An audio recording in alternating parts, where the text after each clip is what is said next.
Hello and welcome to the next session of reproduction in lower and higher animals. याच्यामध्ये female reproductive system पाहतोय. Last लेक्चरला आपण external characteristics features of the ovary, internal features of ovary म्हणजे हिस्टॉलॉजिकल structure, exact flowchart बघितला की फॉलिक्युलरपासून प्रिमॉर्डियल फॉलिकलपासून secondary oocyte कसं तयार होतं, mature follicle कसे तयार होते आणि ग्रॅफियन फॉलिकलचं स्ट्रक्चर हे आपण डिटेल पाहिलेलं आहे. आता आपल्याला नेक्स्ट सेकंड पार्ट पाहायचा आहे फिमेल रिप्रोडक्टिव्ह सिस्टीमचा. वन्स अगेन बघा, हे रिप्रोडक्टिव्ह सिस्टीम आपण अनेक वेळा इथं दाखवतोय.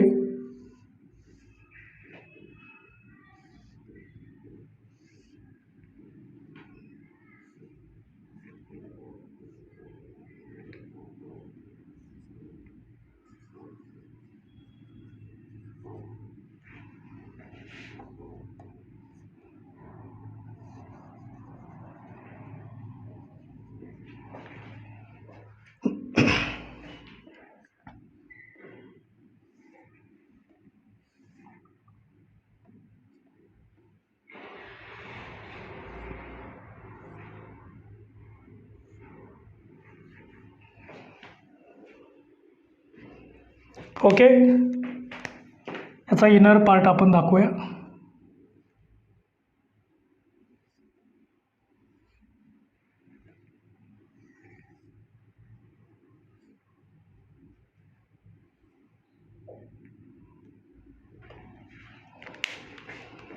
हा इथला पार्ट आपण ओव्हरीचा पार्ट बघितला. ओव्हल शेप्ड ओव्हरी आहे. हा ओव्हरीचा पार्ट आपण बघितला.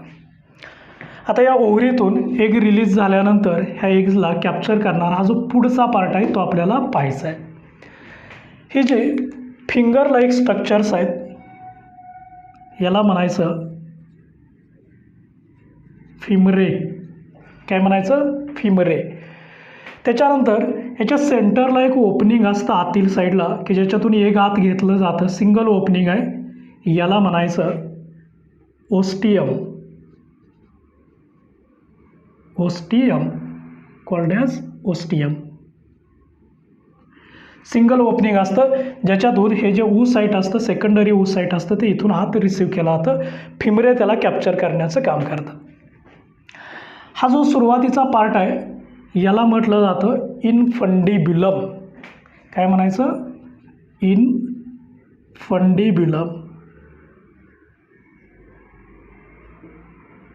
सुरुवातीचा पार्ट आहे हा. थोडासा एनलार्ज पार्ट असतो त्याच्या.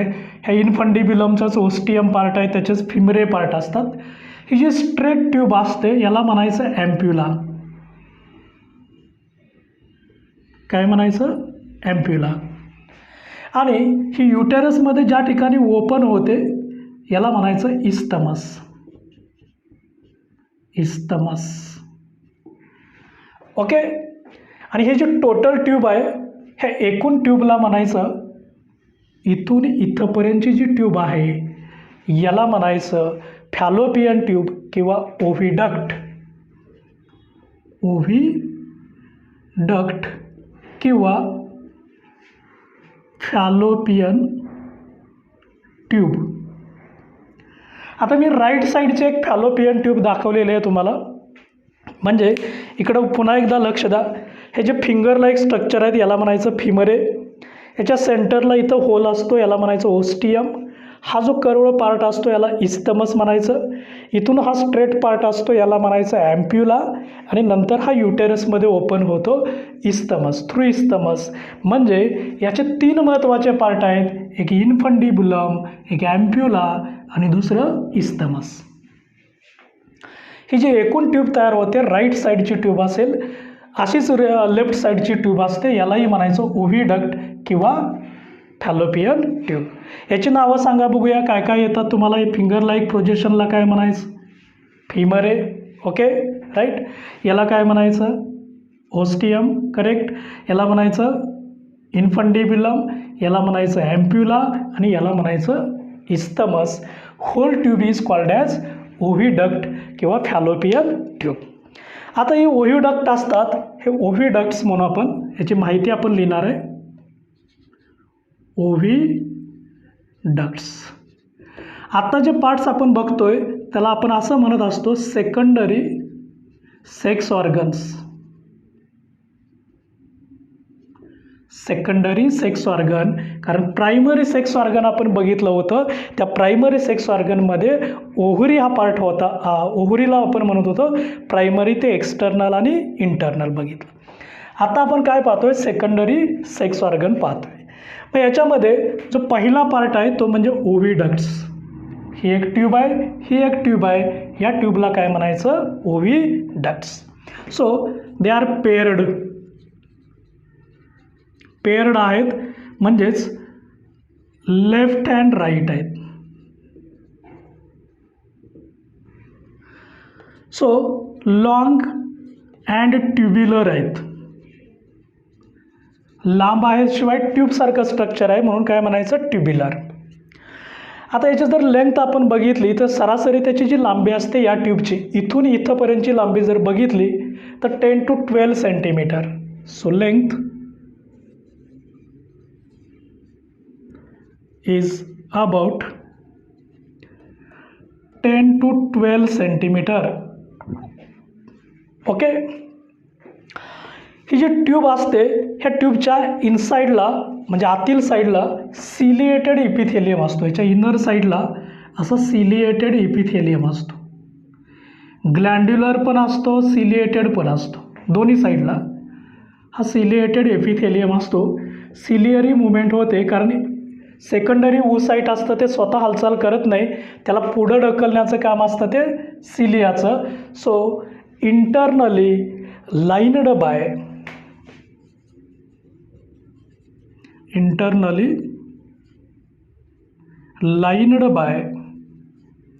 ciliated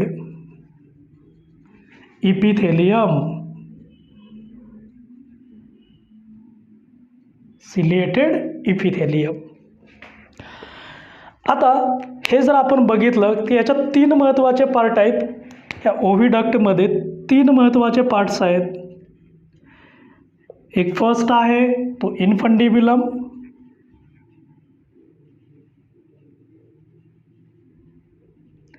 सेकंड पार्ट आहे तो एम्प्युला आहे,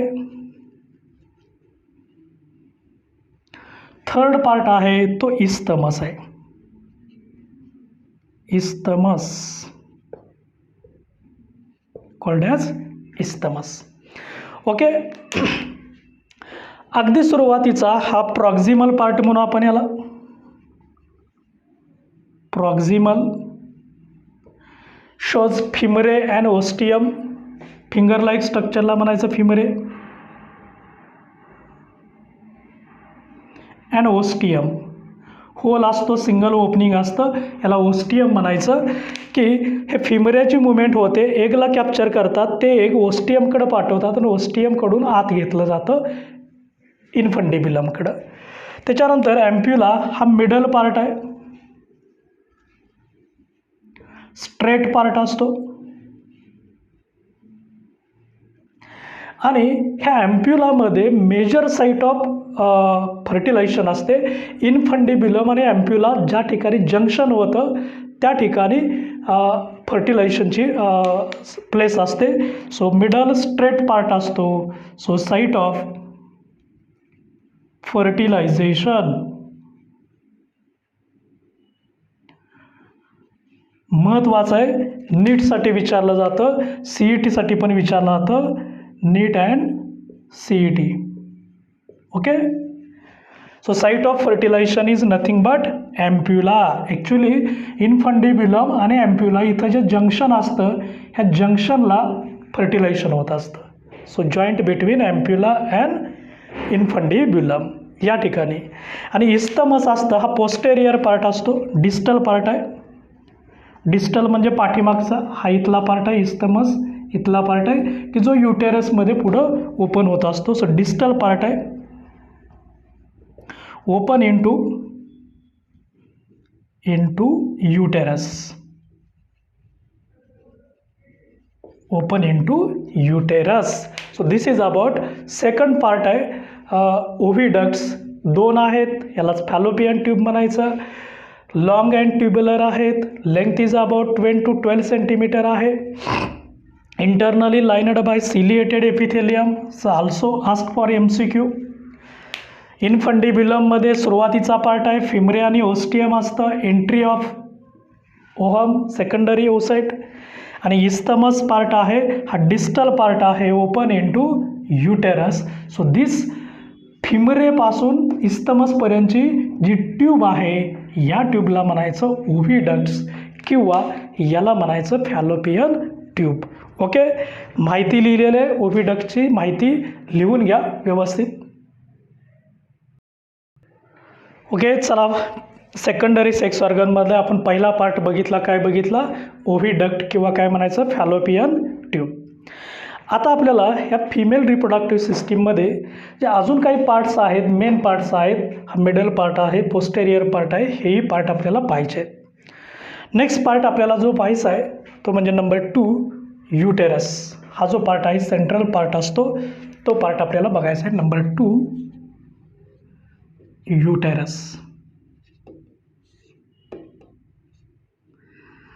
आता हा जर बघितला तर ह्या ट्यूब्स 2 होत्या पण युटेरस मात्र एकच आहे म्हणजे सिंगल आहे. सिंगल. याला असंही म्हटलं जातं uterus is also called as womb. Also called womb.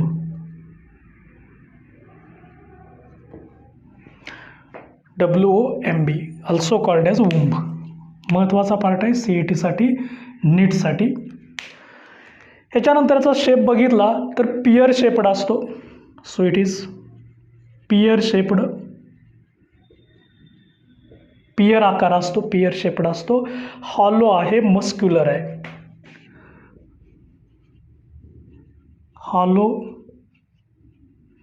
Muscular, bag like किंवा सॅक लाईक. Sac like. ह्याची जर आपण लेंथ बघितली, इथून इथंपर्यंतची जर लांबी आपण बघितली, so length is about 7 to 8 centimetre. 7 to 8 centimetre long. त्याची जर विड्थ बघितली तर या ठिकाणी अबाउट 5 सेंटीमीटर ब्रॉडनेस बघितला तर हा 5 सेंटीमीटर ब्रॉड असतो. थिकनेस बघितला म्हणजे हा आहे 7 to 8 cm. इथं लिहूया आपण 7 to 8 cm. काय लेंथ. ब्रॉडनेस जर बघितला तर 5 सेंटीमीटर आहे. हा ब्रॉडनेस आहे इथून इथंपर्यंतचा 5 cm.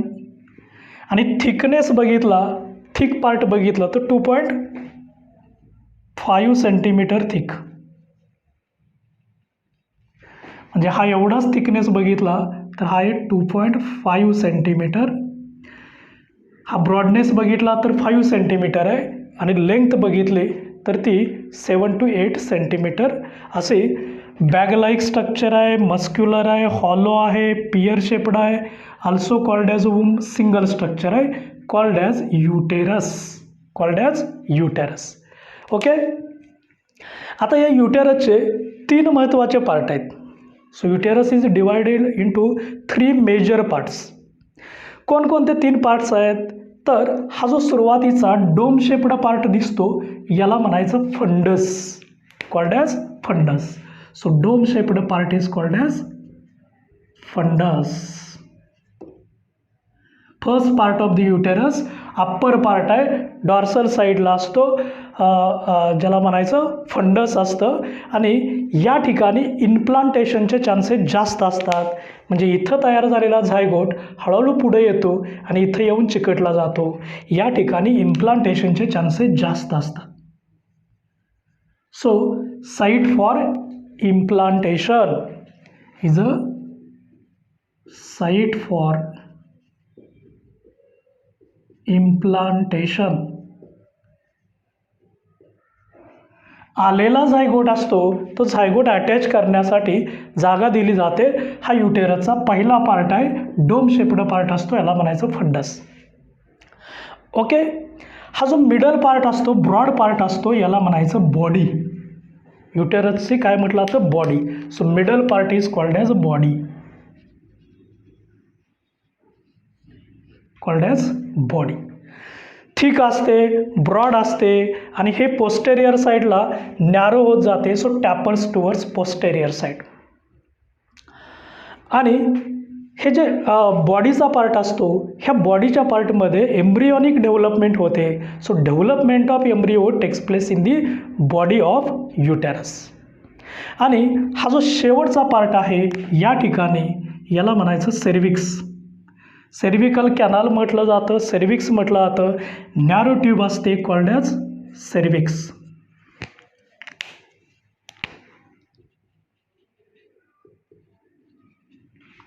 सेर्विक्स म्हटलं जातं किंवा सेर्विकल कॅनाल म्हटलं जातं.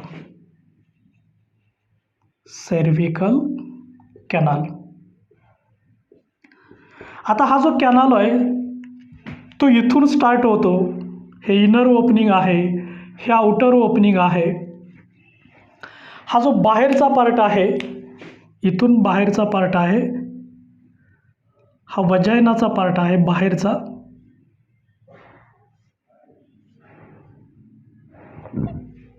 आणि हे सेर्विक्स आहे.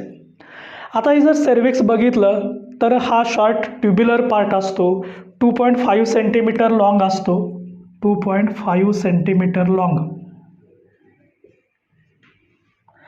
Okay. So starts from uterus and open into vagina. So this is the vagina, vaginal tube असते. याची माहिती आपण डिटेल पाहणार आहोत. आता आपण फक्त युटेरसची माहिती बघतोय. ह्या युटेरसमध्ये पहिला पार्ट कुठला आहे तर तो आहे फंडस. दुसरा पार्ट कुठला आहे तर तो आहे बॉडी. तिसरा पार्ट कुठला आहे तर तो आहे सर्विक्स. सर्वायकल कॅनाल म्हटलं जातं किंवा सेर्विकल ट्यूब म्हटलं जातं. ह्या तिघांचं मिळून काय तयार होत असतं युटेरस. काय तयार होत असतं युटेरस. म्हणजे युटेरसच्या 3 पार्ट आहेत. एक फर्स्ट आहे तो फंडस, अप्पर पार्ट आहे, डोम शेप्ड पार्ट असतो, साईट फॉर इम्प्लांटेशन असतं, याला काय म्हणायचं फंडस. मिडल पार्ट असतो, याला म्हणायचं बॉडी. मिडल पार्ट आहे, इनलार्ज पार्ट आहे, सॅक लाईक स्ट्रक्चर असतं.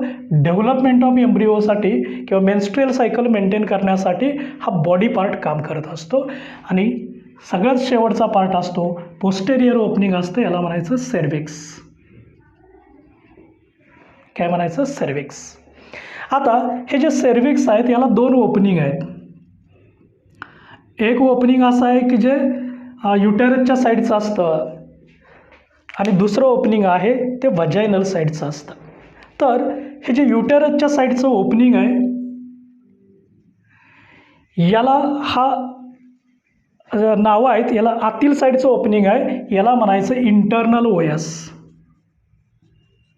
इंटरनल ओस म्हटलं जातं,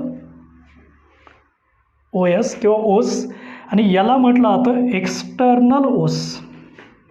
बाहेरच्या बाजूला आहे एक्सटर्नल ओस. ओस म्हणजे काय असतं ऑरिफायसल स्पेस असते. ऑरिफाईस म्हणजे ओपनिंग. ज्या जागेवरती ओपनिंग तयार होतं हे बाहेरच्या बाजूला ओपनिंग आहे म्हणून याला म्हणायचं एक्सटर्नल ओएस. हे आतील साईडला आहे, याला म्हणायचं इंटरनल ओएस. आणि इथून इथंपर्यंतची ट्यूब आहे याला सेर्विक्स किंवा सेर्विकल कॅनाल म्हणायचं. Length is about 2.5 centimetre long. So inner orifice space, inner orifice space आणि याला म्हणायचं आउटर ऑरिफाईस स्पेस. एक्सटर्नल आहे म्हणून outer. So outer orifice space. In short OS म्हटलं जातं ऑरिफाईस स्पेस. मग त्या आतील साईडला आहे म्हणजेच इनर आणि बाहेरच्या बाजूला आहे म्हणजे external. So this is about uterus, fundus, body and cervix. Okay. युटेरसचे एक्सप्लेनेशन आहे, एक्सप्लेनेशन लिहून घ्या. डायग्राम सगळ्यात शेवटी काढायचे आपल्याला. ओके, आता युटेरस आपण पाहिलेलं आहे. त्याची लांबी, रुंदी, थिकनेस, 3 महत्त्वाचे पार्ट, फंडस, बॉडी आणि सर्विक्स. आता याची जी वॉल असते, वॉल ऑफ युटेरस आपल्याला बघायचं आहे. युटेरसचं जी वॉल असते याच्यात 3 थर असतात. एक बाहेरचा आहे, एक मध्यभागीने, एक आतील थर असतो. ते 3 थर कोणकोणते आहेत? वॉल ऑफ युटेरस हा पार्ट आपल्याला बघायचा आहे. हा जो सगळ्यात बाहेरचा थर आहे याला म्हणायचं पेरिमेट्रियम. काय म्हणायचं? पेरिमेट्रियम किंवा सिरोसा लेअर पण म्हटलं. आता आउटर असतो serosa layer. Okay, perimetrium outer layer असतो किंवा सिरोसा लेअर. त्याच्यानंतर हा जो मिडल पार्ट आहे, हा मध्यभागी जो पार्ट आपण दाखवतोय याला म्हणायचं myometrium. Myometrium middle. It is made up of smooth muscles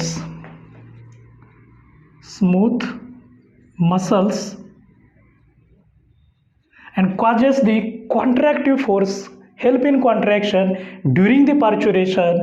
पार्च्युरेशनच्या वेळेस फोर्स ऑफ कॉन्ट्रॅक्शन हे युटेरसला कॉन्ट्रॅक्ट करून एम्ब्रिओ खाली पुश करण्याचं काम असतं. हे स्मूथ मसल्स असतं आणि ते मिडल साईडला असतं. याला म्हणायचं मायोमेट्रियम.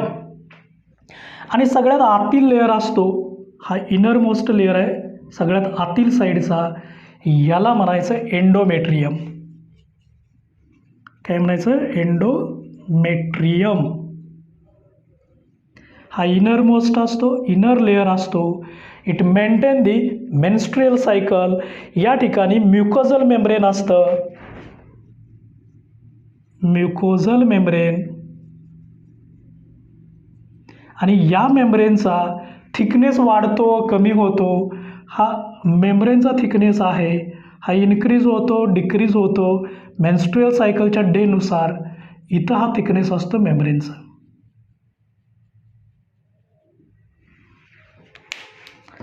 जे लेबल बॉडी लिहिलेलं आहे ते थोडंसं आपण काढून टाकूया, म्हणजे फिगर आहे ती फिगर आपल्याला क्लिअर होईल.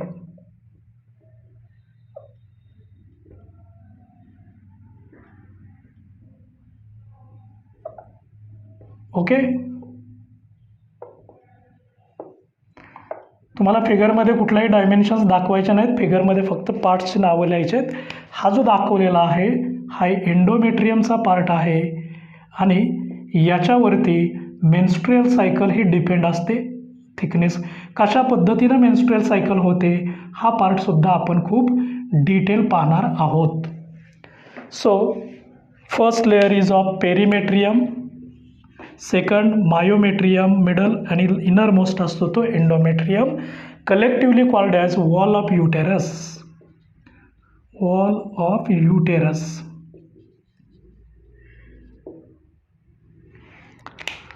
इम्पॉर्टंट पार्ट आहे नीट आणि CETसाठी वॉल ऑफ युटेरस. 3 लेयर्स असतात. एक सगळ्यात बाहेरचा आहे तो पेरिमेट्रियम, मध्यभागी आहे तो मायोमेट्रियम, आतील साईडला असतो तो endometrium. And this endometrium is responsible for maintain menstrual cycle. Menstrual cycle. मग मेन्स्ट्रुअल सायकलच्या फर्स्ट डेपासून याचा थिकनेस वाढत जातो. नंतर ओव्हुलेशन होतं. ओव्हुलेशन झाल्यानंतर फर्टिलायझेशन झालं की नंतर इम्प्लांटेशन होतं. जर फर्टिलायझेशन नाही झालं तर हा थिकनेस असतो तो ब्लड वेसल सगळं ब्रेक होतं आणि या सेर्विक्स वजायनामार्फत शरीराच्या बाहेर टाकलं जातं, ज्याला आपण मेन्सेस म्हणतो, मेन्स्ट्रुअल फ्लुइड म्हणतो. So endometrium, perimetrium and myometrium collectively called as wall of uterus. युटेरसचे 3 पार्ट, हा फंडस आहे, हा बॉडी पार्ट आहे, हा सेर्विक्स आहे. म्हणजे इथं युटेरस कंप्लीट होतं. ह्या युटेरस नंतर आपल्याला जी माहिती मिळवायची आहे ती म्हणजेच शेवटचं पार्ट आहे तो म्हणजेच वजायना. ओके, हे 3 लेयर्स आहेत, हे नोट करा, प्रॉपर सिक्वेन्सनी लिहा. ह्या युटेरसच्या संदर्भातली जी डिसऑर्डर आहेत ज्याला आपण युटेरस कॅन्सर म्हणतो, युटेरस कॅन्सर. आता हा जो युटेरस कॅन्सर असतो हा नक्की कुठं होतो, तर हा आतील लेअर असतो, ह्या आतील लेअरला होत असतो. सर्वायकल रिजन्स आणि आतील लेअर म्हणजे occurs at endometrium and cervix. So occurs at endometrium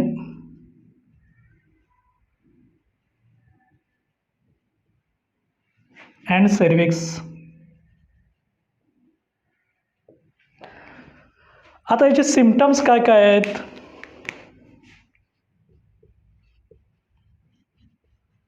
symptoms म्हणजे हा जो कॅन्सर आहे याची लक्षणं काय आहेत, सिम्पटम्स काय आहेत? तर एक तर ॲबनॉर्मल ब्लिडिंग होतं.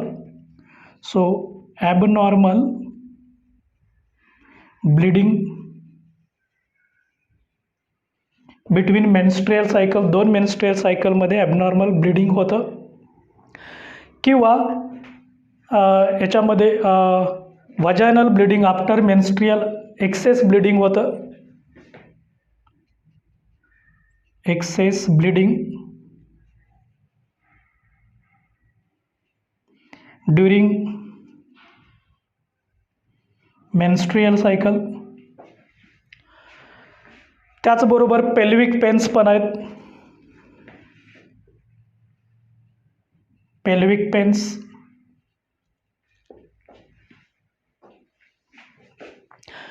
हे जे पेल्विक पेन्स आहेत, वेदना होतात, PAN पेन्स.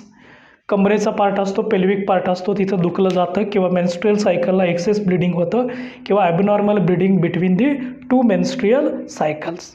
आता याचं सिम्पटम्स झालं, याचं डायग्नॉस कसं करायचं, त्याला ओळखायचं कसं, म्हणजे डिटेक्शन हा कॅन्सर ओळखण्यासाठी असणाऱ्या ट्रीटमेंट, असणारे टेक्निक्स, याला म्हणायचं डायग्नॉसिस. ही लक्षण झाली, हा युटेरस आला, कुठं होतो तो लोकेशन झाले, म्हणजे याला आपण लोकेशन म्हणूया. ओके. आता डिटेक्ट करण्यासाठी वेगवेगळ्या टेस्ट आहेत, जसं की पॅप सिमियर आहे. पॅप सिमियर टेस्ट म्हटलं तर किंवा पॅप टेस्ट म्हटलं तर म्हणजे सर्व्हिकल कॅन्सर डिटेक्ट करण्यासाठी वापरला. ते सर्व्हिकल फ्लूइड घ्यायचं, इथलं सर्व्हिक्समधलं फ्लूइड घेतलं जातं आणि ते फ्लूइड डिटेक्ट केलं जातं. याला म्हटलं तर pap smear test for cervical cancer. Cervical cancer. दुसरी टेस्ट असते, बायोप्सी केली जाते. बायोप्सी. आता ही जे बायोप्सी आहे,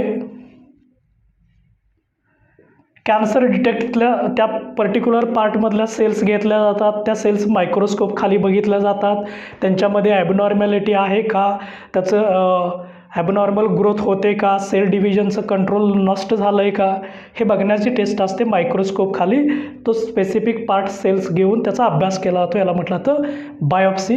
किंवा अल्ट्रासाऊंड टेस्ट आहे, सोनोग्राफी म्हणतो आपण, अल्ट्रासाऊंड टेस्ट. तर या 3 टेस्ट महत्त्वाच्या आहेत. एक पॅप स्मिअर टेस्ट आहे, दुसरी बायोप्सी आहे आणि अल्ट्रासाऊंड टेस्ट पण आहे. त्याचबरोबर आता याला ट्रीटमेंट काय आहे हेही बघावं लागेल. ट्रीटमेंट म्हणजे जर डिसीज झालाच असेल तर त्याला ट्रीटमेंट काहीतरी घ्यायला लागेल. औषधं घेतली जातात, याला म्हणायचं किमोथेरापी, केमिकलच्या साहाय्याने किमोथेरापी. काही रॅडिएशन्स यूज केला जातात, रेडिएशन थेरापी. रेडिएशन्स वापरले जातात, गॅमा रेडिएशन्स असतील. किंवा हायस्ट्रेक्टोमी केली जाते, म्हणजे हायस्ट्रेक्टोमी. आता ही हायस्ट्रेक्टोमी करत असताना म्हणजेच ऑपरेशन करून हा जो युटेरसचा पार्ट असतो तो काढून टाकणे, रिमूव्ह करणे. So surgical removal of uterus. So removal of uterus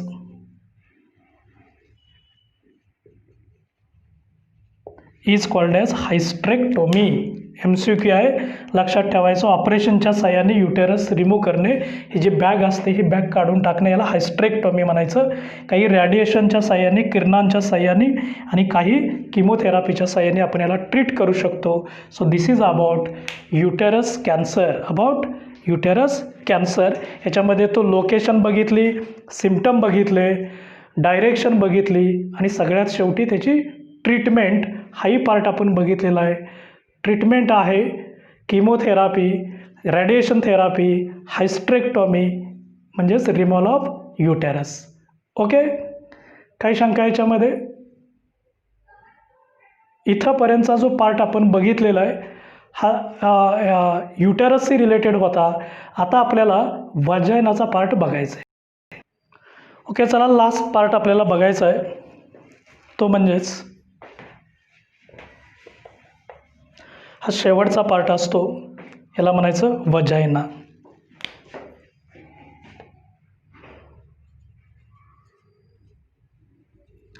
बघा, सुरुवातीला आपण काय बघितलं होतं? ओव्हिडक्ट्स म्हणजे फॅलोपियन ट्यूब. दुसरा पार्ट बघितला आपण युटेरस. नंबर 3 पार्ट आपण बघतोय तो म्हणजे वजायना. हे सगळे सेकंडरी सेक्स ऑर्गन्स आहेत. आता ह्याची जर कॅरेक्टरिस्टिक्स पाहायची म्हटलं तर त्याच्यामध्ये याला फिमेल कापुलेटरी ऑर्गन म्हटलं जातं. हे act as a female copulatory organ. सेर्विकच्या खालचा पार्ट असतो, फिमेल कापुलेटरी ऑर्गन्स असतं, याला म्हटलं जातं वजायना. So its length is about 7 to 9 centimeter. So length 7 to 9 centimeter. In between हा जो पार्ट असतो हा सर्विकल पार्ट आहे. इथं बाहेरचा पार्ट असतो, याला वेस्टिबल पार्ट म्हटलं जातं. हा जो बाहेरचा पार्ट आहे हा वेस्टिबल आहे, vestibule. So in between cervical, cervix and vestibule. बघा, आतील साईडचा पार्ट आहे तो सर्विक्सचा आहे, बाहेरचा पार्ट असतो तो वेस्टिब्यूलचा पार्ट असतो. आता याच्यामध्ये सुद्धा 3 प्रकारच्या लेअर असतात. एक ॲडव्हान्टेटिया लेअर आउटर असतो, त्याच्यानंतर मस्क्युलर लेअर आणि mucosal layer. So made up of 3 layers. ॲडव्हान्टेटिया,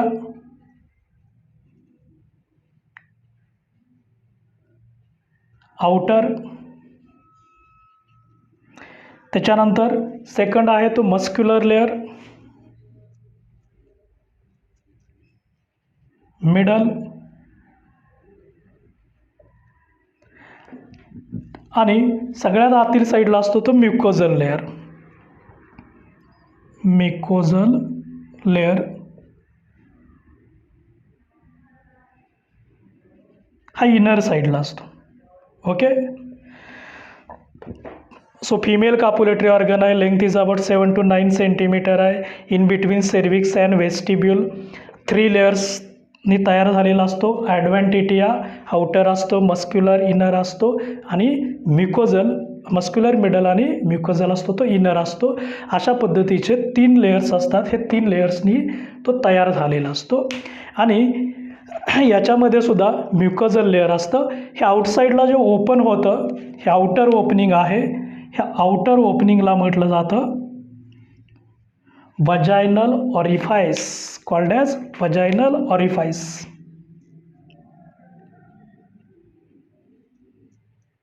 vaginal orifice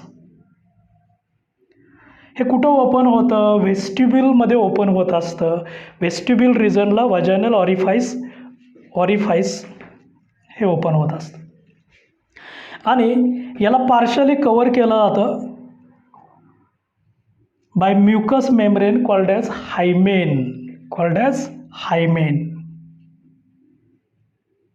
partially covered by mucous membrane called as hymen is a mucous membrane असतं. हे partially कव्हर करतं, vaginal orificeला कव्हर करत असतं, covered by hymen.